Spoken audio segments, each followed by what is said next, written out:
Fur et à mesure.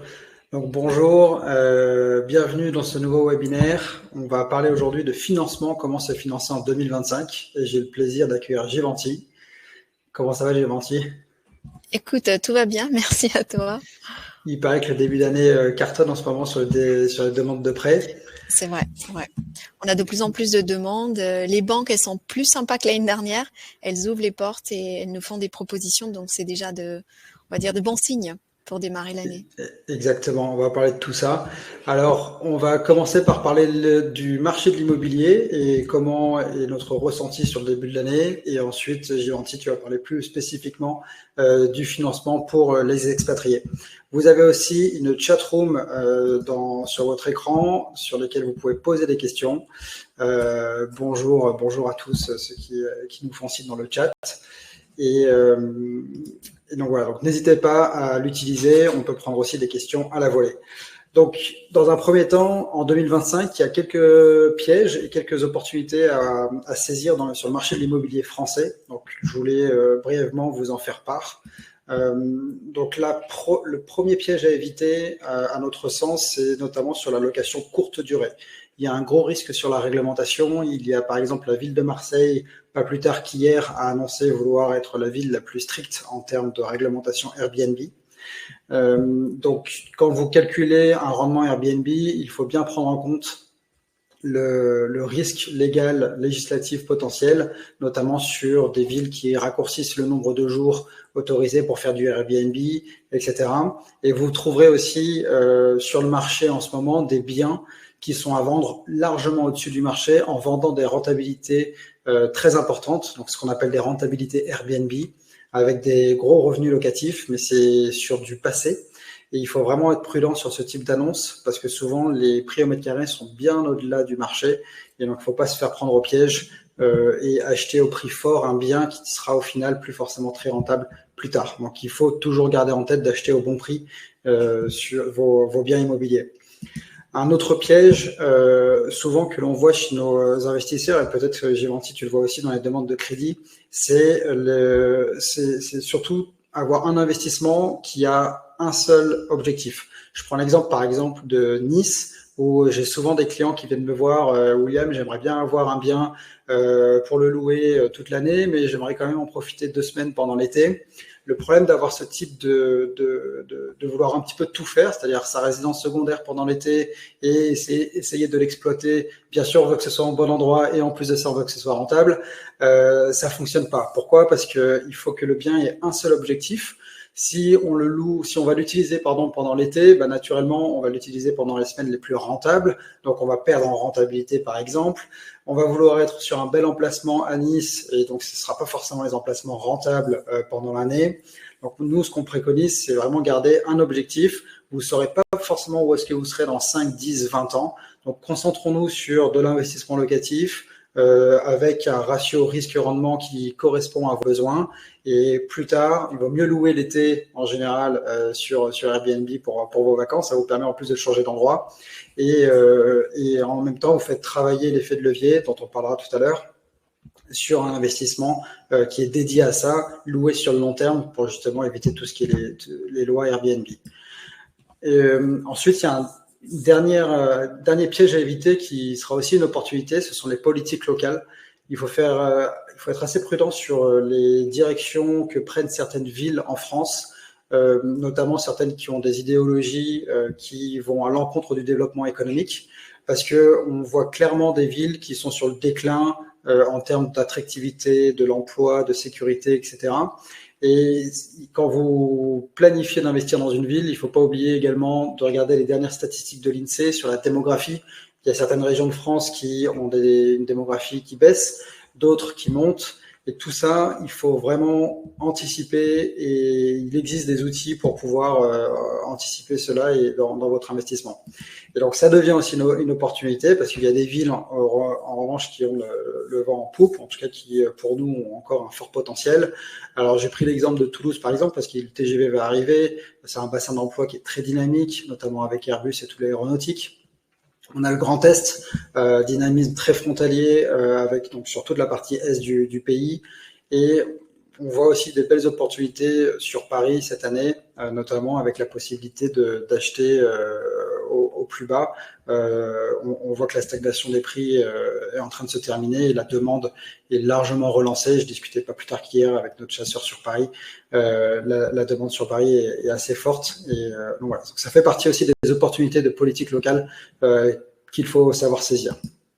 Par exemple, il y a des villes qui ont clairement un solde positif de réindustrialisation. Ensuite, on passe à la meilleure opportunité de l'investissement locatif en France, c'est le crédit. Et c'est le sujet principal parce que c'est la clé de voûte de notre webinaire aujourd'hui. Et donc, c'est le seul intérêt, à titre personnel, je pense sincèrement que le seul intérêt d'investir en France, c'est de lever de la dette. Pourquoi? Parce que ça permet de créer un effet de levier sur l'investissement. Si vous avez 50 000 euros, vous pouvez investir 200 000 euros grâce à la dette bancaire. On va avoir tous les détails plus tard. Et il faut savoir, donc, les banques, bien sûr, prêtent aux expatriés et les taux baissent. J'en dis pas plus, c'est Givenchy qui va vous dire tout ça. J'aimerais là-dessus vous faire un petit schéma sur l'effet de levier et comment l'utiliser. C'est-à-dire que je prends un exemple concret sur un projet à 200 000 euros. En plus, je crois que Givenchy a pris les mêmes bases de calcul pour tes exemples plus tard. Avec un apport de 50 000 euros, la banque va pouvoir nous prêter 150 000 euros. Donc techniquement, on a 25% d'apport et la banque finance 75% du projet. Il faut savoir que les banques, et là aussi Givenchy vous en dira plus, mais ont besoin d'apports en liquidité sur leur compte et travaillent notamment sur la partie de nantissement, c'est-à-dire de bloquer de l'argent à la banque, ce que l'on appelle du collatéral, ce qui permet à la banque de bloquer cet argent. Bien sûr, vous le faites travailler, ça Givenchy va vous en dire plus. L'intérêt de tout ça, c'est qu'avec ces 50 000 euros, vous allez pouvoir lever encore plus de dettes. Parce qu'encore une fois, c'est vraiment l'avantage de l'immobilier en France. Il faut savoir que ces conditions de crédit sont uniques au monde. L'idée, c'est de mettre uniquement 30% d'apport dans le projet. Donc, la banque va devoir financer 180 000 euros. Et on va laisser 20 000 euros à la banque. Donc, on a toujours notre poche de 50 000 euros qu'on a immobilisé. Sauf qu'au lieu d'immobiliser 50 000 euros et de lever 180 000 euros, on va immobiliser que 30 000 euros. Et là, ces 20 000 euros, ils vont également travailler à la banque. Donc, l'effet de levier est encore démultiplié, ce qui va permettre de faire augmenter votre TRI, donc taux de rendement interne. On pourra en reparler plus tard si besoin, grâce à cet effet de levier. Donc, c'est quelque chose que je voulais vraiment vous mettre en perspective aujourd'hui parce que ça fait partie des clés dans l'immobilier pour pouvoir réussir à lever de l'argent. Et ça fait partie des mécaniques qui sont très importantes, qui sont parfois un peu mal compris. Donc, c'est important de le mettre en avant. Et donc, pourquoi l'immobilier, ça reste rentable? Il y a 4 créations de valeur principales. La première, c'est le remboursement du capital par le locataire. Donc, la banque achète le bien, via vous, bien entendu. Le locataire va rembourser le crédit avec les loyers. Certains projets que l'on est capable de fournir dans certaines villes comme Mulhouse, comme Montpellier, dans le nord de la France, on a même un excédent de cash flow. Alors, ça va pas vous faire vivre tout de suite, mais ça va vous permettre de pouvoir payer des imprévus. Il faut savoir que c'est le meilleur rempart contre l'inflation, parce qu'encore une fois, on emprunte à taux fixe et les loyers sont indexés, eux, sur l'IRL, donc l'indice des loyers qui est donné par l'INSEE tous les trimestres. À partir de là, il faut savoir que 1 000 euros aujourd'hui, avec un taux d'inflation de 3% par an, ce qui est plutôt la norme en général, 1 000 euros aujourd'hui, ça vaudra plus que 400, 500 euros dans 20 ans. Donc, ça vous donne un peu le travail de l'inflation. Votre crédit, le remboursement de crédit seront exactement les mêmes. En revanche, les loyers vont augmenter et les seuls qui s'enrichissent pendant l'inflation sont ceux qui s'endettent. Et bien sûr, derrière, la plus-value à la revente du bien. Alors, je ne vais pas m'étaler sur le sujet, mais on reste sur un marché en France avec une contraction de l'offre et une demande qui est toujours plus importante. Encore une fois, attention à certaines régions, certaines villes, c'est pas le cas partout, mais globalement sur le territoire français, c'est le cas. Voilà un petit update. Je ne sais pas si vous avez des questions particulières sur cette partie.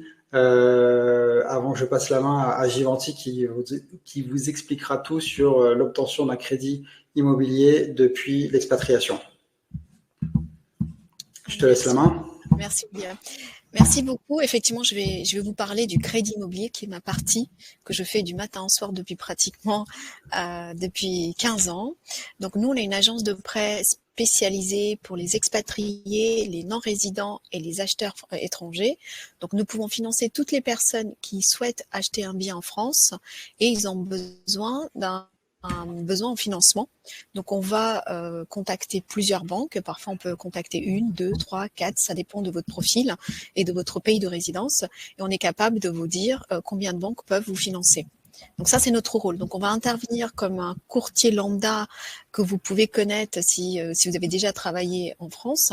Et notre rôle, c'est vraiment d'identifier les banques internationales qui sont capables de vous accompagner.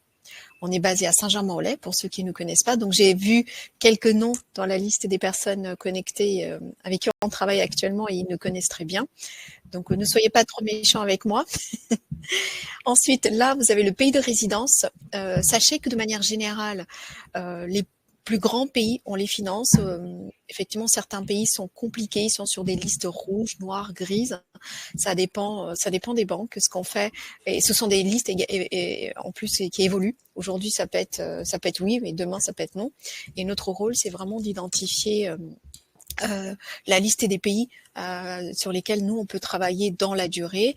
Parfois il y a des retournements de situation, peut-être pour des questions on va dire politiques, monétaires, instabilité économique, et les banques françaises elles sont frileuses à travailler avec des personnes qui sont installées dans ces pays-là pour plusieurs raisons de conformité, puisqu'ils suivent les instructions qui sont données par leur service conformité et prescription. Donc ça, c'est pour les pays. Donc de manière générale, si vous êtes dans les pays en vert, on peut vous accompagner. Et pour les autres pays, merci de nous envoyer un email parce que ça sera une étude cas par cas en fonction de votre profil, votre contrat de travail, votre passeport, où est-ce que vous voulez acheter. On a aussi des banques qui font des exceptions. Ils peuvent intervenir. C'est le cas, par exemple, pour l'Afrique du Sud, pour l'Algérie, le Maroc, Tunisie. Ce sont des pays où on va dire qu'il y a une exception qui sont faites et on peut trouver des financements.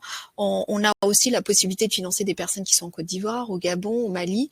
Pareil, encore une fois, c'est une étude, on va dire, personnalisée qui se fera de votre dossier et on obtiendra au moins un accord d'une banque. Ensuite, rapidement, comme disait William, aujourd'hui, les actualités sont plutôt positives depuis le début d'année. Nous, en tout cas, on voit dans la demande qu'on reçoit de plus en plus nombreuses. Donc, les agents immobiliers nous disent également, les chasseurs nous disent également qu'ils ont de plus en plus de demandes de la part des investisseurs. Ça nous fait plaisir. Donc, ils sont de retour, les investisseurs. Le marché bancaire est plutôt positif puisque les banques, elles ont ouvert leurs portes. Elles sont plutôt, on va dire, elles ouvrent plus facilement les comptes. Elles proposent des conditions d'emprunt plutôt, on va dire, sympathiques, ce qui fait que ça nous permet de clôturer des deals. Donc, on va dire, l'économie est bonne, le marché est bon, le crédit immobilier est là. Donc, si vous avez un projet immobilier en France, j'ai envie de dire, c'est vraiment le moment, entre il y a 2 ans et il y a 3 ans, aujourd'hui, c'est vraiment le moment pour investir, puisque tout est ouvert. Donc, si vous avez un projet, donc selon votre profil, que vous ayez le passeport français ou pas français, que vous habitez dans un pays compliqué ou pas compliqué, il est important de consulter votre banque ou de nous consulter pour savoir si vous êtes sur une liste réalisable ou pas. Donc rapidement, comme disait William tout à l'heure, donc ce qui est important, c'est le projet que vous allez faire, un investissement locatif, future résidence principale, future résidence secondaire, achat en nom propre, achat via une société. Encore une fois, par contre, l'achat via une société, c'est très très compliqué. C'est pas que nous on ne veut pas financer une société. Ce sont les banques. Elles trouvent que le montage d'un dossier via une société est toujours beaucoup plus complexe. Donc sur un dossier à 100 000, 150 000, 200 000, et ben on aura beaucoup moins de banques. Elles vont nous ouvrir moins les portes en disant oui, on veut bien financer ton client parce que en interne ils n'ont pas le monde qui sont capables d'étudier un bilan, un cabis, faire tout le montage d'ouverture de compte pour une société parce que ça demande derrière tout un système bancaire assez complexe. Ça, il faut le dire, dans les banques. Donc, c'est pas le même process bancaire lorsqu'on achète en nom propre et ce n'est pas le même process bancaire lorsqu'on achète via une société. Donc, c'est beaucoup plus long. Parfois, c'est rallongé de délais supplémentaires. Donc, on le sait en amont. Donc, on a des banques avec qui on va s'asseoir sur leur tête pendant toute la durée du prêt. On va les rappeler jusqu'à ce que le dossier sort. Donc, quel que soit votre projet, donc n'hésitez pas à nous consulter et nous dire ce que vous voulez faire. Donc, nous, on sera honnête avec vous en disant, voilà, en nom propre, je sais le faire. En SCI, pour le projet que vous voulez faire, ça me semble un peu compliqué, mais on veut bien tenter. Donc, on va consulter quelques banques.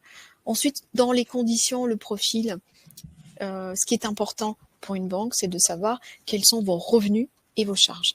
Est-ce qu'il y a des revenus récurrents? Est-ce qu'il y a des charges récurrentes? C'est tout ce qu'on va regarder dans vos relevés de compte, ce qu'on va regarder dans votre situation. Donc, si vous répondez par oui, j'ai des revenus récurrents, donc un CDI, et qu'on est capable de justifier d'un contrat de travail, d'un avis d'imposition, on va dire des documents classiques que vous avez l'habitude de voir lorsque vous faites une demande de financement, on va demander exactement la même chose.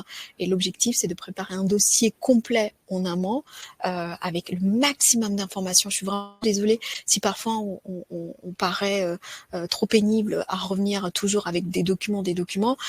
Sachez que la plupart des dossiers se font à distance.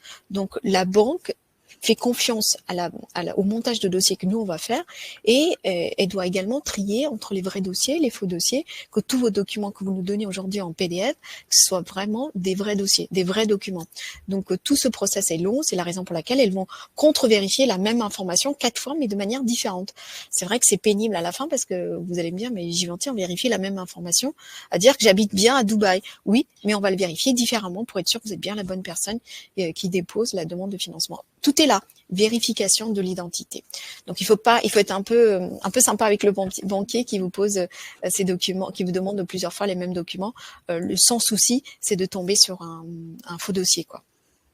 Alors, si je peux me permettre plus de précision là-dessus, pour l'avoir expérimenté personnellement sur le niveau de détail, je ne reviendrai pas sur l'anecdote particulièrement, mais alors ça ne me concerne pas, mais il faut éviter bien sûr dans les relevés de compte tout ce qui est lié au gambling et voilà, tout ce qui pour une banque crée une addiction chez vous. Et donc des dépenses addictives, il faut bien sûr éviter ça dans les comptes. Et en fait, la banque a besoin de créer une relation de confiance avec vous. Elle va vous prêter de l'argent. Donc c'est pour ça qu'il faut montrer patte blanche. Elle vous connaît ni Dan ni Dave, pardon. Donc c'est pour ça qu'elle a cette démarche-là. Et ça reste la clé de voûte. Donc on est obligé de jouer son jeu. Tout à fait. Donc en fait, au début, ils vous connaissent pas. C'est à travers nous, à travers la note de présentation qu'on va faire, que toute l'étude sera basée. Donc plus votre dossier il est simple, bien constitué avec tous les documents, ça va nous aider. Et même malgré ça, parfois le process peut être un peu plus long selon les banques. Ici, j'ai fait la différence entre les clients qui sont en contrat CDI. La plupart des gens, ils sont un contrat, donc ils peuvent le justifier, et des clients qui sont chefs d'entreprise. Donc, je ne sais pas ici si on a des personnes qui sont chefs d'entreprise. Sachez que les chefs d'entreprise, on peut également les financer à partir du moment où on est capable de présenter des bilans. Si vous êtes salarié, on a des clients à Dubaï qui sont salariés de leur propre société. Ça, c'est un plus. Donc, si vous pouvez être salarié de votre entreprise, ça va nous donner un record à la banque en disant, regardez, mon client, ça fait 4 ans qu'il a monté la société et ça fait 3 ans qu'il est salarié. Voici les bulletins sur les 12 derniers mois. Ça tombe sur un compte, c'est récurrent. Voici les charges qu'il a, un loyer, peut-être une pension alimentaire, un crédit à la voiture, peut-être un crédit sur sa résidence principale à Dubaï en Suisse. Donc, ça montre une récurrence. Donc ça, c'est important. Donc ça, le banquier va pouvoir se projeter en disant, sur ce client, si aujourd'hui, il gagne tant en tant que chef d'entreprise, les années à venir, il va gagner au moins la même chose, ou voire plus. Donc, j'ai une visibilité, donc je vais pouvoir l'accompagner. Donc, il faut toujours se mettre à la place du banquier qui va vous donner de l'argent. Est-ce que votre situation est compréhensible? Et s'il est compréhensible et qu'on peut l'identifier et qu'on peut justifier tous vos chiffres, on aura un accord plus facilement. Alors que pour un non-résident, mais qui est en CDI, j'ai envie de dire, c'est fastoche pour nous. CDI, contrat de travail, bulletin, avis d'imposition pour les pays où il y a un avis d'imposition. S'il y a par exemple un fonctionnaire international qui n'a pas d'avis d'imposition, on est habitué. On sait ce qu'il faut donner comme document pour justifier. On va regarder le taux d'endettement avant projet. On va regarder le taux d'endettement après projet. Ça, c'est une première chose qu'on fait lorsqu'on reçoit votre dossier, c'est de calculer votre budget et votre taux d'endettement. Sachez qu'aujourd'hui, très peu de banques sur un prospect partiront au-delà du 35% après projet. Tout simplement, elle se garde ce quota de hors 35% pour ses propres clients. Elle peut aller jusqu'à 10, 15, 20% de sa masse de crédit qu'elle va pouvoir allouer sur l'année et elle va se le garder pour ses meilleurs clients. Donc, quand on est en prospect, il faut vraiment rentrer dans les cases. Donc, notre rôle, c'est de vraiment vous indiquer quel est votre taux d'endettement, quel est le taux d'endettement après projet, quels sont les éléments sur lesquels on peut améliorer. On donne aussi des astuces lorsqu'il faut trier les documents, comment les nommer, etc. Notre rôle, c'est vraiment de vous aider à préparer un dossier pour qu'il soit accepté au moins dans 2 banques, 3 banques, et que il y ait une cohérence, et que la photo de votre dossier soit cohérent avec les documents que vous nous donnez. Et ça, c'est mon rôle de vous dire c'est cohérent ou c'est pas cohérent. Donc, de manière générale, lorsqu'on est expatrié sur un contrat permanent, en CDI, vous ne devriez pas avoir de problème si vous cochez toutes les cases et que vous êtes dans les pays qu'on a listés tout à l'heure, où il n'y a pas d'instabilité politique. Pour les autres pays, donc ça, on peut voir ces cas par cas. Donc, partez sur des taux d'endettement des taux d'intérêt entre 3,50. Là, pour vous donner, pour un US person, le mois dernier, le meilleur taux qu'on a fait, c'est 3,20. 3,20, 3,28 pour un Français qui habite aux États-Unis. Ensuite, Suisse, on a pu aller jusqu'à 3,35 sur 20 ans. Et là, on apprend que les taux remontent légèrement sur la clientèle non résidente. Je ne sais pas, est-ce qu'il y aura une baisse des taux à la fin du mois ou le mois prochain, ou est-ce que les taux vont se stabiliser. Donc, je préfère vous donner des taux entre 3,50 et 3,90 en fonction de votre pays de résidence, votre âge, votre, on va dire, surface financière, donc votre épargne totale, vos salaires et la taille du projet et votre épargne après projet. Tout ça sera regardé par les banques. Sachant que, si je peux me permettre d'ajouter, on est quand même dans le seul pays au monde où, quand vous avez un taux à 3,5, il est bloqué à la hausse et vous pouvez le renégocier à la baisse plus tard. C'est-à-dire que si dans 5-10 ans, les taux redescendent à 2%, vous pourrez renégocier votre taux à ce moment-là à 2%. Et à l'inverse, si l'inflation monte à 10% et que les taux sont à 12%, comme c'est déjà arrivé dans l'histoire, vous resterez avec un taux à 3,5. Donc c'est vraiment le seul pays, enfin arrête-moi si je me trompe, Givenchy, mais c'est le seul pays au monde où on a trouvé. C'est la beauté de la France. C'est pour ça qu'il faut investir en France. Ouais, effectivement, les taux sont bloqués sur la durée du prêt que vous avez négocié dès le début. Donc le taux, vous prenez le taux du moment.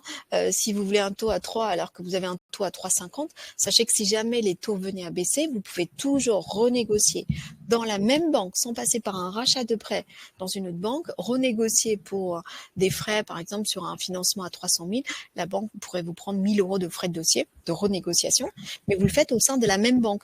Et le gain, vous le faites à partir du moment où vous avez renégocié, si vous passez de, je sais pas, de 4 à 3. Le taux. Donc, le taux ne devrait pas être un point bloquant pour vous. Ce qui est important, c'est votre projet, la rentabilité que vous allez avoir sur votre projet.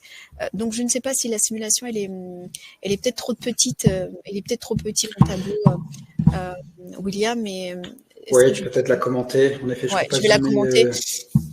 Je suis désolée, je voyais pas ça aussi petit. Alors, autant pour moi. J'ai fait une simulation rapide pour un client qui habite donc en Suisse.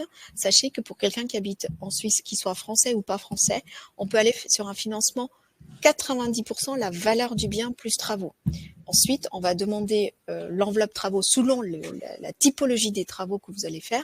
On va demander le montant de travaux, le maximum en banque. Donc, on présente le devis travaux, le DPE avant, le DPE projeté, et on présente la cohérence de votre projet, l'estimation locative à venir, à quel loyer il était loué, donc la cohérence du projet. Et là, les banques devraient être en mesure de vous accompagner. Là, je suis partie sur un taux à 3,50 aujourd'hui pour un client qui habite en Suisse, avec un apport à 55 000 €. Sur un projet, je crois on était à 244 000 € ou un peu plus. Et c'est ça. Et l'objectif, c'est de vous dire, on peut vous financer si vous habitez en Europe ou vous habitez en dehors de l'Europe.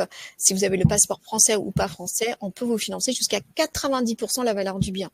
Tout dépend de la composition de votre projet. Donc, est-ce qu'il y a des frais d'agence? Est-ce qu'il y a des travaux? Est-ce qu'il y a de l'ameublement? Quel type d'ameublement? Est-ce qu'on part sur 7 000 € ou 20 000 €? Quelle est la superficie de votre bien?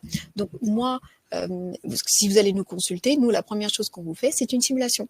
Et dans la simulation, on vous mettra rapidement quel est votre apport dans le projet, quelle est l'épargne assortie. Tout à l'heure, William vous a parlé des contreparties en banque. Effectivement, c'est important de savoir que les banques ne feront pas du prêt sec aujourd'hui sur un non-résident. Ce qu'ils veulent, c'est de la récurrence. Donc, ils ont validé votre profil, ils sont contents. Par contre, ils vont regarder qu'est-ce qu'ils vont gagner avec vous dans la durée. Et bien, avec vous dans la durée, il y aura peut-être des transactions sur le compte, il y aura déjà le futur loyer à venir, il y aura peut-être l'assurance habitation, l'assurance emprunteur, il y aura peut-être une partie de l'épargne que vous avez aujourd'hui dans un autre compte chez elle, qui sera peut-être investie, livret A, un nantissement, un compte titre, un compte à terme. Donc ça dépend de la banque et de mandat qu'on va lui confier. Donc tout dépend aussi de l'argent qu'on va lui confier. Donc sur 20 000 euros, oui, vous pourrez aller sur un livret A ou ouvrir un compte titre et placer cette somme. Donc ce qu'il faut retenir, c'est que du prêt sec, il y a des banques qui font du prêt sec pour ceux qui habitent dans les grands pays, les États-Unis, l'Europe, Singapour, Dubaï. On peut faire du prêt sec à des taux un peu plus élevés. Je serais plutôt sur des taux à 4,10 sur 20 ans. Par contre, il n'y a pas de contrepartie. On peut aller jusqu'à 25 ans et on va aller sur du financement sec. Donc la banque, elle gagne uniquement sur le taux d'intérêt. Par contre, elle va être hyper sélective sur la typologie du projet. Donc elle va aller que sur des biens où ça peut être votre résidence secondaire, ça peut être votre future résidence principale. Donc dans les grandes villes. Donc selon votre projet, nous, on sera capable de vous dire est-ce qu'on va sur un projet avec un prêt avec contrepartie ou un prêt sec, ce qu'on avait l'habitude d'entendre dans le passé. Alors, si je peux abonder dans ton sens, moi, je vois toujours le banquier comme étant un commerçant. On est tous commerçants d'une certaine manière et il a besoin de gagner sa croûte à la fin du mois. Et donc, il a besoin aussi de vendre des produits annexes. Enfin, en tout cas, moi, c'est souvent comme ça que je le présente à nos clients. Donc, il faut pas le voir comme ah, attends, ils vont encore me gratter une carte bleue ou une assurance, etc. En fait, lui, il a besoin de faire tourner sa boutique et de faire monter votre dossier à l'agence, au siège régional, national. Et pour ça, il faut lui donner des billes. Donc, ne pas hésiter, en effet, à prendre les assurances propriétaires non occupants chez lui, les assurances du prêt. Alors après, parfois, les banques ne peuvent pas assurer les prêts dans tous les pays, mais s'ils peuvent le faire, le faire. Parfois, ils demandent d'ouvrir des comptes pour les enfants. Moi, c'est arrivé. Honnêtement, ça coûte rien d'ouvrir un compte pour les enfants. Bon, bah, ça donne un peu le grain à moudre. Voilà, il faut vraiment jouer le jeu du banquier. Effectivement, il faut comprendre quelle est la liste des contreparties qu'il demande. Certaines contreparties, elles ne vous coûtent pas grand-chose, comme le compte pour les enfants ou une assurance emprunteur, parce que dans tous les cas, il faut assurer le prêt. Ce qu'il faut, c'est comparer combien vous gagnez en faisant direct, combien vous gagnez en passant par la banque. Aujourd'hui, de manière générale, les banques, elles font un effort sur les assurances emprunteurs. Donc, c'est toujours assez intéressant aujourd'hui. Donc, vous n'allez pas gagner grand-chose, d'autant plus qu'il faut que vous créiez une relation avec un banquier. Donc, c'est important de bien mettre tout ça dans la comparaison et voir est-ce que j'ai un intérêt à tout négocier aujourd'hui ou combien de projets je veux faire dans la durée, comment je peux faire en sorte avec le banquier, je peux travailler dans la durée. Moi, je dirais plutôt mon banquier comme étant mon partenaire qui va m'aider à m'enrichir, à faire grossir mon patrimoine, à faire des projets dans le futur. Et beaucoup de banquiers ils sont de cet avis-là. Rapidement, William, j'ai fait une simulation pour un prêt in fine, chose qui n'est pas très courant en France, mais ça, on peut également faire sur des projets, on va dire au-dessus de 700 000 euros. Donc ça veut dire pour des clients qui savent qu'ils ont un problème de taux d'endettement, donc le taux d'endettement il a dépassé 35% et qu'on n'arrive pas à trouver une solution et que le prêt in fine devient une solution et que selon la taille du projet et l'endroit où ils vont investir, il est possible de confier une grande partie de son épargne. Donc là, sur un projet à 700 000, je partirais sur 50% de collatéral en banque. Donc les 50% sont investis dans une banque, soit sur un compte titre, soit sur un mandat de gestion qui est géré par le banquier. Parfois, on a même des banquiers qui nous disent, oui, en fonction de votre typologie, on peut vous laisser la main pour gérer votre propre compte. Donc, en fonction de la banque, on peut peut-être vous trouver une option pour faire du prêt in fine. Donc, c'est pas très courant, mais si vous avez des projets, vous avez un appartement à Paris et que vous voulez financer pour 700 000, 800 000, 1 million et que vous voulez pas avoir une mensualité trop importante parce que vous savez que vous allez pouvoir le louer, je ne sais pas, en location saisonnière en fonction de ce qui est possible ou location courte durée, et à vous de voir. Est-ce que le prêt in fine est une option pour vous? Est-ce que ça peut être une solution temporaire, le temps de trouver une solution? On a des clients qui disent, moi je veux un prêt in fine le temps que je vende quelque chose et je sais que ma maison, ça va mettre 1 an, 2 ans à vendre. Mais en attendant, j'ai une opportunité, je veux la saisir, j'ai un peu de liquidité, je veux l'acheter et je sais que dans 3 ans, je vais le rembourser. Vous voyez, ça devient une option. Donc ça convient pas à tout le monde, mais ça reste une option pour certaines personnes qui ont un projet. Donc ça rentre dans une stratégie d'investissement. Alors, si je peux simplement préciser, donc le principe du prêt in fine, arrête-moi si je dis une bêtise, mais c'est d'emprunter une certaine somme, donc 1 million d'euros, et par exemple c'est 4% sur 10 ans. On va pendant 10 années rembourser 40 000 euros par an, donc juste les intérêts, on rembourse pas le capital. Et au bout de 10 ans, il faut rembourser le million d'euros que l'on a emprunté. Donc, soit on refait un prêt par-dessus avec le collatéral qui est existant, soit on rembourse le million d'euros en question à la banque. Voilà, c'est comme ça que fonctionne le prêt in fine. C'est pas forcément très commun en France, mais on le voit de plus en plus, nous, arriver sur des gros portefeuilles. Donc, ça permet quand même de pouvoir lever une certaine dette parce que donc tu disais c'est pour lever pour 700 000, en gros c'est la moitié, 700 000 euros, Environ 50%. la moitié, ouais. Voilà, Il y a un donc c'est ce minimum. qui reste intéressant. Ouais. Là, j'ai David qui me demande le crédit Lombard. Le crédit Lombard, c'est une autre option de financement. Par contre, sur du crédit Lombard, on va vous demander la même somme. Donc, vous donnez 500 000, la banque vous prête 500 000. Ça dépend. Si les 500 000 sont investis, ils vont dire, moi, je vais faire un calcul que puisque ça va être investi en action ou peu importe le montage que vous souhaitez mettre en place, je vais pas vous prêter 100% de 500 000, je vais vous prêter uniquement 80% de 500 000, 70% de 500 000. Et par contre, on vous demandera 500 000 euros à placer chez nous. Ça, c'est du prêt Lombard. Alors qu'ici, en prêt in fine, on vous demande pas de mettre la même somme dans la banque, voire plus dans la banque. On va vous demander de mettre uniquement la moitié en banque, par contre avec une durée. Donc au bout de 10 ans, 7 ans, 9 ans, 15 ans, en fonction de la banque qu'on aura sélectionnée, soit il faut rembourser le prêt, soit il faut le remettre en amortissement en fonction. Mais ça reste une option si jamais vous avez un prêt relais à faire ou parce que c'est pas le bon moment, vous n'avez pas envie d'avoir des mensualités trop importantes, vous voudriez repartir sur un prêt amortissable. C'est également à voir avec la banque, est-ce que je peux le relancer en amortissable dans 5 ans, si je le désire, puisque je voudrais amortir le capital, puisqu'en prêt in fine, on ne paye uniquement les intérêts, le capital reste le même. Donc au bout de 10 ans, vous devez cette somme à la banque. Donc il faut bien comprendre les avantages, les inconvénients, surtout quels sont les impacts fiscaux pour vous et financiers pour vous au bout de 10 ans, parce qu'il faut le rembourser, quoi. Donc il faut trouver des solutions.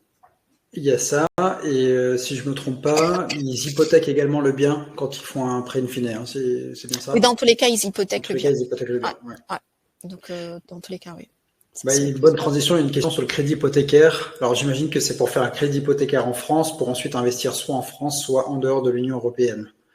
Alors, si c'est en Union européenne, je peux. Donc, c'est-à-dire, vous avez un bien en France plutôt bien situé. Il ne faut pas avoir la maison perdue dans un village, je ne sais où. Un bien bien situé sans dette. Donc, prenons l'exemple d'un appartement que vous avez à Paris qui vaut 400 000 euros sans dette, et vous êtes propriétaire du bien et que vous voulez investir en Espagne. Aujourd'hui, c'est ce qu'on me consulte.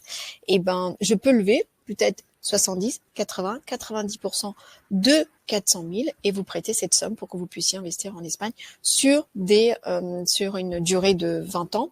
Un taux, par exemple, là, on va pouvoir avoir des taux très intéressants.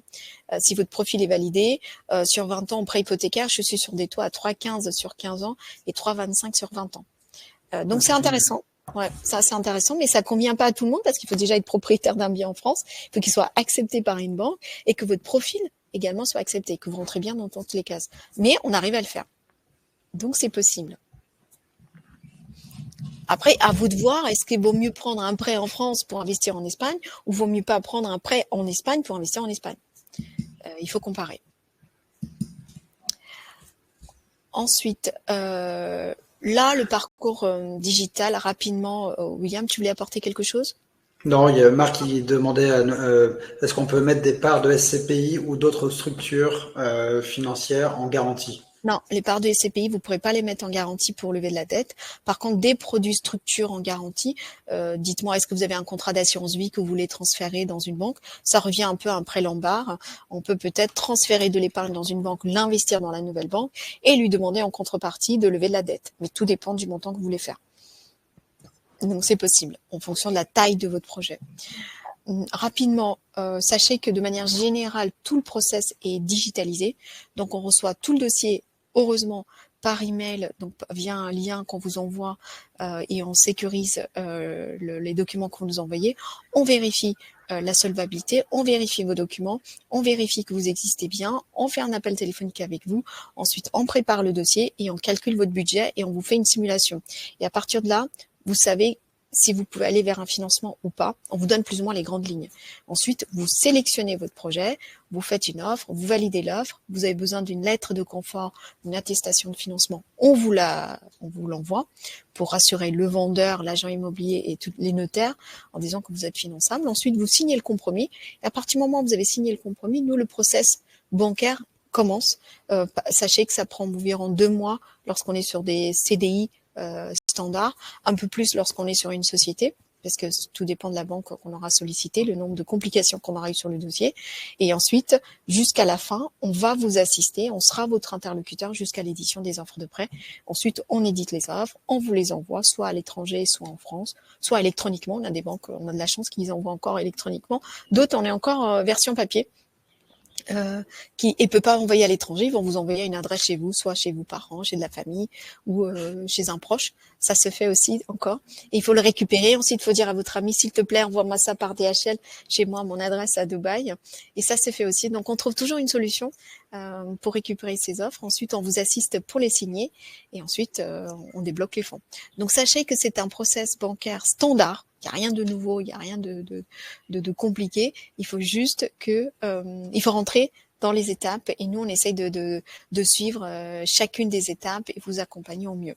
Parfois, on arrive à suivre ce que les banques nous disent. Parfois, il y a du retard parce que voilà, côté banque, il y a eu le service crédit logement cautionnement qui n'a pas été réactif, le banquier qui est tombé malade, son binôme est tombé malade. Bref, ce sont des choses qui arrivent. On essaie de trouver une solution et de rendre le process rapide.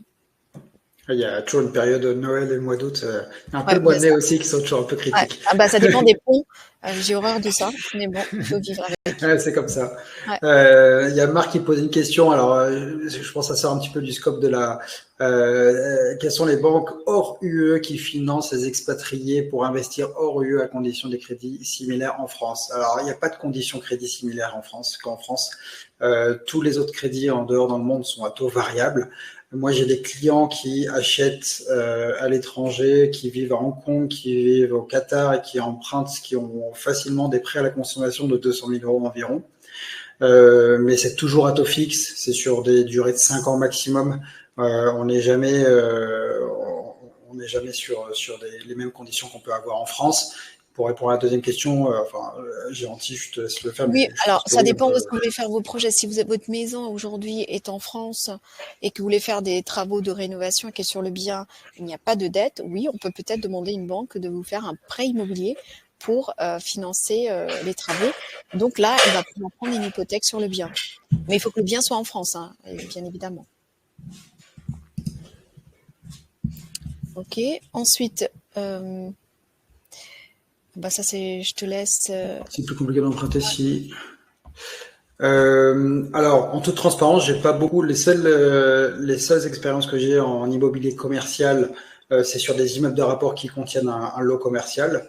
Il n'y a jamais eu de problème pour emprunter pour ce type de projet. Après, j'imagine que la question porte sur des murs commerciaux à part entière. Je ne sais pas si tu as de l'expérience là-dessus, Géranty. Oui, là, par exemple, j'ai un client qui est en Allemagne. Il achète à Amiens un local commercial. Je crois que c'est une boulangerie dedans, qui est déjà loué. Donc, on a un bail de location qui est déjà en cours. Il est bien situé à Amiens. Il a fait une offre et ça, on va pouvoir financer à 70%. Mais il est en Europe, ce client.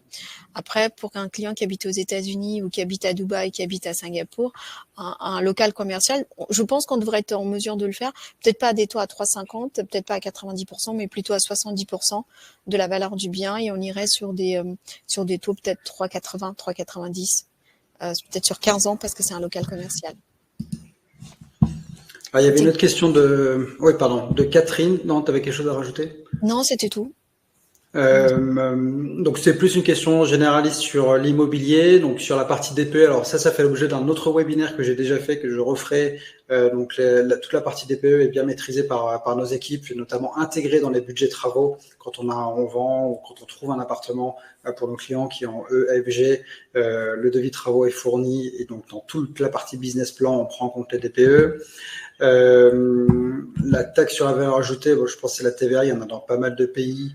Ou c'était peut-être sur la taxe sur la plus-value, donc ça fait partie du système fiscal français.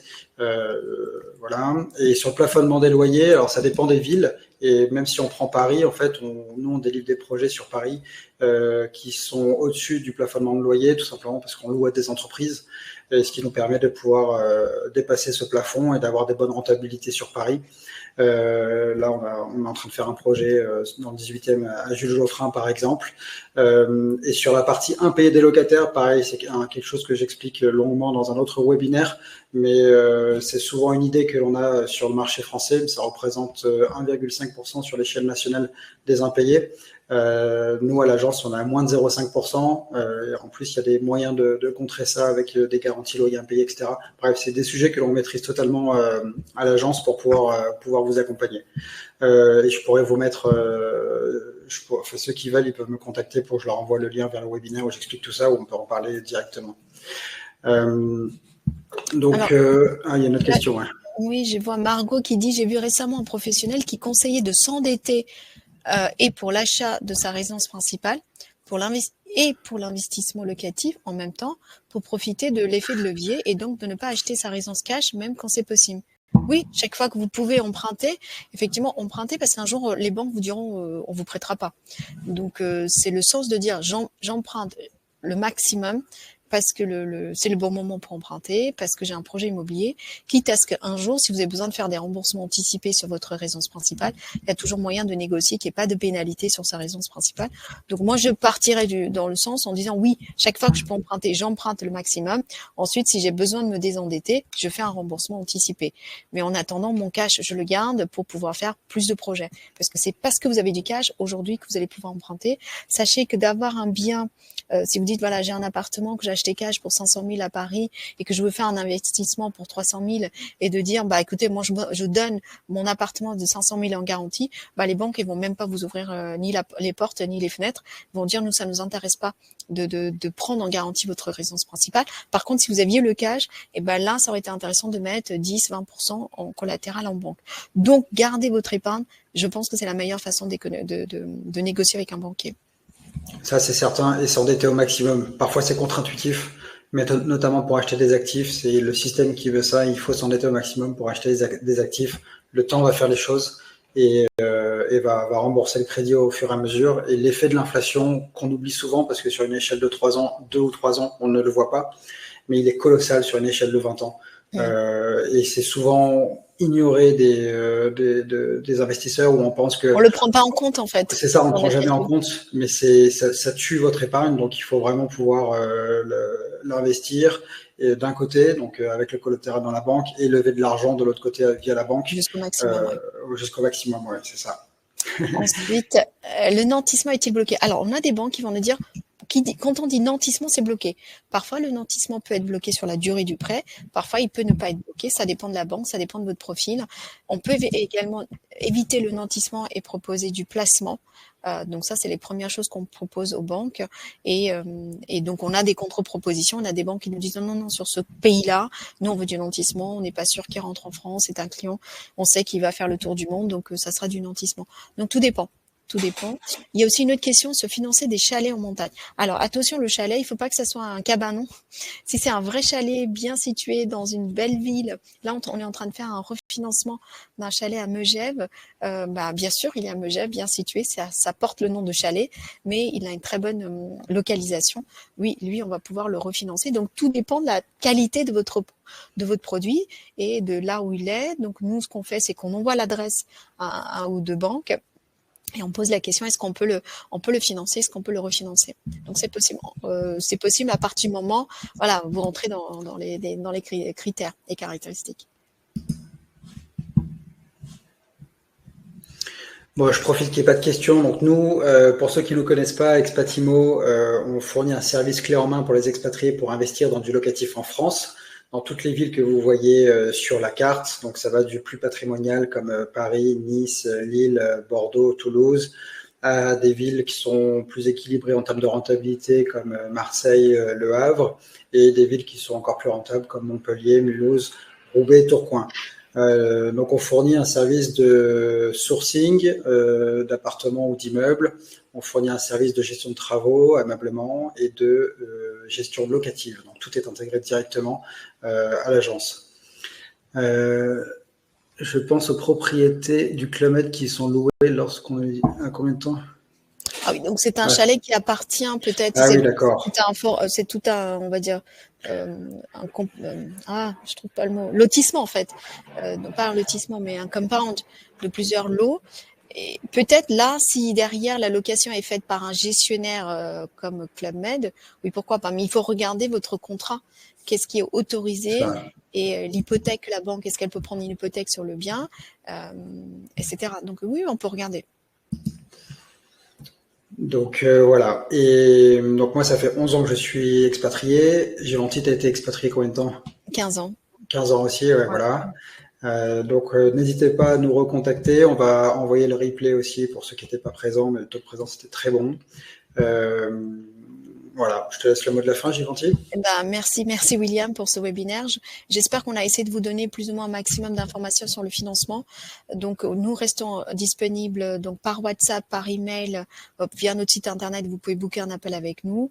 On est à Saint-Germain-en-Laye, on fait tout à distance et on essaye de vous apporter une réponse rapide à savoir si vous êtes finançable ou pas. Super. Et pour la dernière question, oui, on peut trouver des projets à plutôt 9% que 10%, bien équilibrés dans certaines villes de France. N'hésitez pas à vous contacter et puis on en discute, on vous présente tout ça. Merci Givenchy. Merci à toi, à bientôt. Bonne journée à tous. Au revoir.